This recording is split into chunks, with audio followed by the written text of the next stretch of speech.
Security agency ચલાવનારની હત્યા કરી લાશના બે ટુકડા કરી ભાગી છૂટેલા હત્યારાઓને પોલીસે ઝડપી પાડ્યા હતા. જોકે આરોપીઓએ કયા કારણોસર સિક્યુરિટી એજન્સીના માલિકની હત્યા કરી તે જાણવા પોલીસે વધુ તપાસ હાથ ધરી છે.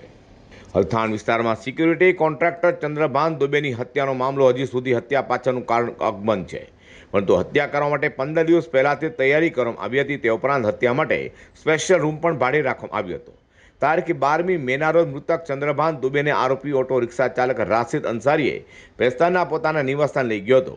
તે આરોપીએ પોતાના નિવાસસ્થાનની સામે જ હત્યા માટે 8 દિવસ પહેલા રૂમ ભાડે લીધો હતો. આરોપીએ મૃતક ચંદ્રભાન દુબેને રૂમમાં લઈ ગયા અને 10 મિનિટમાં જ હત્યા કરી નાખી હતી. ત્યાં પહેલા મનસુર અંસારીએ માથાના ભાગે હથોડો માર્યો હતો. ત્યારબાદ આરોપી રાશિદ અંસારીએ માથાની ભાગે હથોડો માર્યો હતો, જેથી મૃતક ચંદ્રભાન દુબે બેભાન થઈ ગયા હતા. અને તે જ અવસ્થામાં તેમને બાથરૂમમાં લઈ જવામાં આવ્યો હતો, ત્યાં તેમનું કોયતાથી ગળું કાપી હત્યા કરી દેવામાં આવી હતી. હત્યા કર્યા બાદ આરોપી ફરી પાછો ઓફિસ આવી ગયો હતો અને બાદમાં પરિવાર સાથે મળી અલતાન પોલીસ સ્ટેશને પહોંચ્યો હતો અને મોડી રાત સુધી પરિવાર સાથે રહી અને ચંદ્રયાન દુબેની શોધખોળ હાથ ધરી હતી. ત્યારબાદ ફરી સવારે આરોપી પોતાના નિવાસસ્થાને આવી મનસુર અંસારી સાથે મળી ચંદ્રભાન દુબેના શરીરના બે ટુકડા કર્યા હતા, જે પ્લાસ્ટિકની થેલીમાં બાંધી લિંબાયત મીઠી ખાડીમાં ફેંકી આવ્યા હતા. બાદમાં પરિવાર સાથે મળી અલથાણ પોલીસ સ્ટેશનમાં ફરી ગુમ થયાની ફરિયાદ પણ નોંધાવી હતી. તે ઉપરાંત મૃતકના બંને મોબાઈલ લઈ આરોપી પોતાના વતન બિહાર જગદીશપુર જતો રહ્યો હતો. એક મોબાઈલ ઓફ કર્યો હતો અને બીજા મોબાઈલ ઉપરથી ₹3 કરોડની ખંડણી માગી હતી અને 10 લાખ રૂપિયા ગૂગલ પે કરો તે વોટ્સએપ ઉપર મેસેજ કર્યા હતા.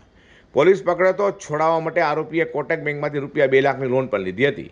તે ઉપરાંત ચંદ્રભાન દુબે પાસેથી મળી આવેલા ₹40,000 આરોપીએ તેની પત્નીને આપ્યા હતા.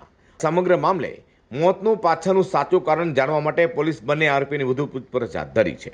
पांडेसरा सीटीबी प्लांट पे गए, फिर वहाँ से आपवा में श्री रविशंकर स्कूल में गए, वहाँ कुछ सिक्योरिटी गार्ड हमको पैसा दिया, वहाँ से वापस आए तो ऑटो ड्राइवर जो है उसने घर वालों को इन्फॉर्म किया कि दुबे जी जो हजीरा पलसाना हाईवे है वहाँ पे सीबी पटेल ग्राउंड है उसके सामने से एक सफ़ेद कलर की गाड़ी में बैठ गए और बाद में ऑटो ड्राइवर जो राशिद है ये पांडेसरा सीटीबी प्लांट में वहाँ भी इनके सिक्योरिटी गार्ड हैं, वहाँ पे जाके बैठ गया। 2 घंटे तक वहाँ बैठा रहा, फिर ये फैमिली के साथ में पुलिस के पास में या उसको ढूंढने के लिए इधर उधर चला गया।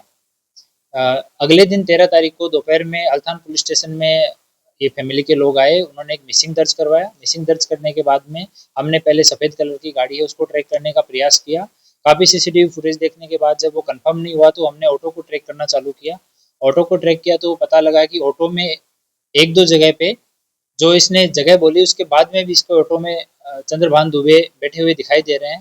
तो इससे पूछताछ की गई तो इसने नहीं कि वो उन्होंने बोला था कि थोड़ा आगे उतरना है मुझे, मैंने ये जगह गलत बता दी थी, इस तरह की बातें की और इस पे थोड़ा डाउट हुआ। उसी टाइम पे यहाँ से ये और इसके साथ जो आरोपी था वो भाग के चले गए बिहार में।